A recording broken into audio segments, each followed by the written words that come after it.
Oh, this is actually so funny. I never thought I would be one to give financial advice on YouTube, but here we are.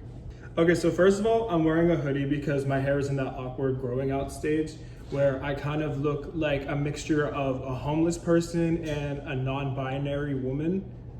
Is that non-binary woman, as in like they're a girl, but you know, they, them. And also in the process of growing out my beard, besides the point. So I just made a TikTok where I was like basically saying, once you get an ounce of financial literacy, you'll understand why so many people are constantly broke or constantly in some kind of financial struggle.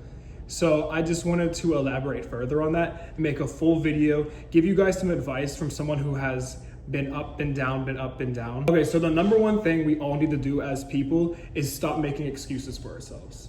And we are all guilty of this, including myself. We all tend to make excuses for ourselves whenever subconsciously we know that we are doing this and that it's just not true.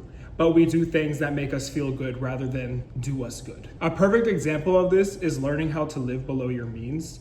A lot of us don't want to do this, even whenever we should be doing this. And we tend to make excuses for why we can't live below our means rather than trying to find an actual solution. So the number one way to avoid going broke all the time and always being that broke bitch is living below your means. You should always be living below your means, no matter the circumstance. Like, you are never set, you never know what could happen. Unless you're fucking Jeff Bezos and you got so much money that like literally anything could happen, then fine, you're good. But most of us are like one paycheck away from homelessness. We could lose our job right now and then we could be so fucked. The job market's crazy. Getting a job is not an easy task. And I know this because I know someone close to me trying to find work, and it is so hard out here. Even whenever I was at my most up, I still wasn't irresponsible with my money. I grew up very poor, and my biggest fear is being poor, going back to being broke. So as soon as I started earning money, and I mean as soon as I started earning money, I immediately started going on YouTube, because my guidance counselor told me in high school, your generation is so lazy. You guys have access to all the information in the world. Like, you could just search on YouTube how to save money, how to spend money wisely, how to invest so you don't go broke. He said you could search all kinds of things. Any question you have on this planet, you could search on YouTube and get the answer to for free. And ever since he said that, I'm dead ass like, yeah, why don't I do that? Every time I have a question, I Google it now. So as soon as I started earning money, I went on YouTube and I'm like, how do you properly invest? How do you make a Roth IRA? What crypto should I be investing in? How can I turn my money into more money rather than just going out and blowing it? Because I already had that experience of just getting money and blowing it. When I worked at Arby's, McDonald's, Walmart, every time I get my paycheck, which obviously was nothing compared to OnlyFans, I would get that paycheck and I would spend it in literally 24 hours. And even if you are working a job like that, you shouldn't be spending your money all in one day. Let's say you live with your parents and you have like literally no bills to pay. Why are you not saving? Like, why are you spending the entire paycheck? You did not work to spend all that money in one day, or else you're gonna keep working all your fucking life like a dog until you one day learn to save that money and do better with it. Which, hey, you are entitled to do. But this video, I'm assuming, is for people that are aiming to not do that. So let me talk about living below your means, because there's a lot of excuses people make for themselves. And I was just getting into, we make excuses for ourselves. The number one thing bitches waste money on is eating out. Everyone swears, oh, I only eat out because I don't have time and it saves me money. It doesn't save you fucking money. You could be going to McDonald's. You could be going to the bottom of the barrel fast food restaurant, cheap ass Chinese restaurant that serves like $10 food. It doesn't matter where you're going. You are inevitably going to spend more money going out to eat rather than going grocery shopping. Sure, the initial investment in grocery shopping is a bigger chunk of money than, going out to eat several times a day, which feels a lot better because, it's a smaller portion of money rather than just going and spending $150 or whatever groceries cost wherever you live. But at the end of the day, it's not cheaper. It just simply is not. And you can argue all day about this shit.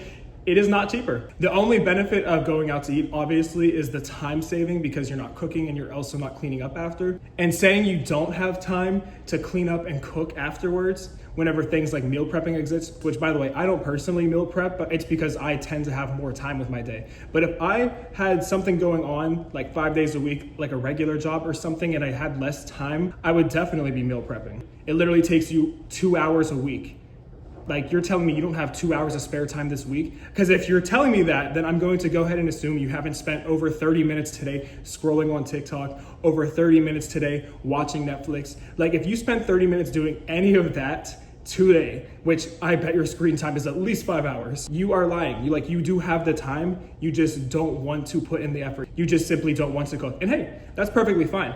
I also don't really like cooking, especially cooking and cleaning up afterwards. It can get monotonous and it's annoying, but at the end of the day, you have to do what you got to do to save money. I think another mistake our generation is making every single day is not using AI. Y'all need to get with the program. Get on ChatGPT, get on DeepSeek or Deep Creek, whatever the fuck, Deep Creek, that's Maryland. DeepSeek, like all these AI things are literally free to use and they can help you so much with so many aspects of life. That's a whole other video I'm gonna get into. But as of right now, I'm just gonna use it as an example on how to save money by eating inside and not going out to eat. You can use ChatGPT or any type of AI to help you meal prep and also stay below your budget. So for example, let's say you spend this amount of money eating out. Let's say you spend $150 eating out a week.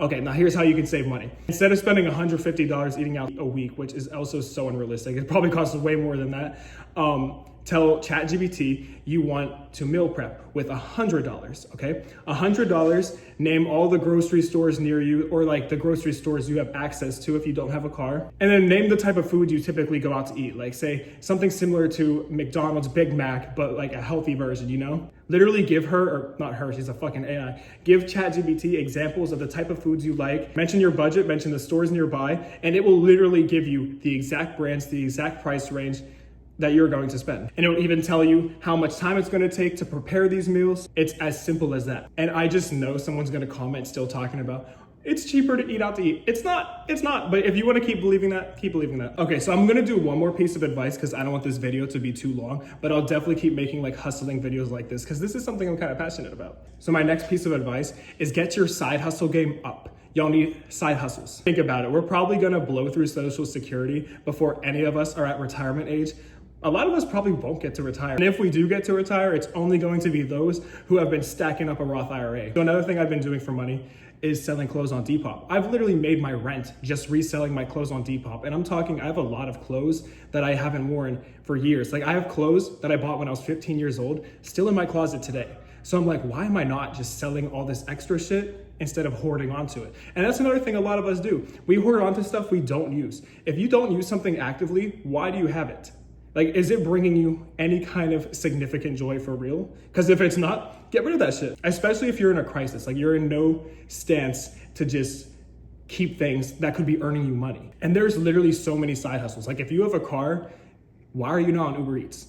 And Uber Eats is like the only one that will accept you because literally every other app is always awaiting applications because the whole city's already filled with drivers already. But Uber Eats is the one thing where like they will always accept new drivers. If you have a car, you can be doing Uber Eats. If you have days where you don't work, you could be renting your car out on those days to cover your car payment. Or if your car is already paid off, you could be renting it out on Turo, again, to cover any other payment in your life. And this sounds silly too, but surveys. I haven't gotten into doing surveys yet personally because it's a little too time consuming for the amount you would make because I know other ways to make more money, OnlyFans. But if you're not willing to do that, then, you know, that's something to consider. My friend, she lives in Miami. She fills out surveys to pay for her Netflix and her Hulu account.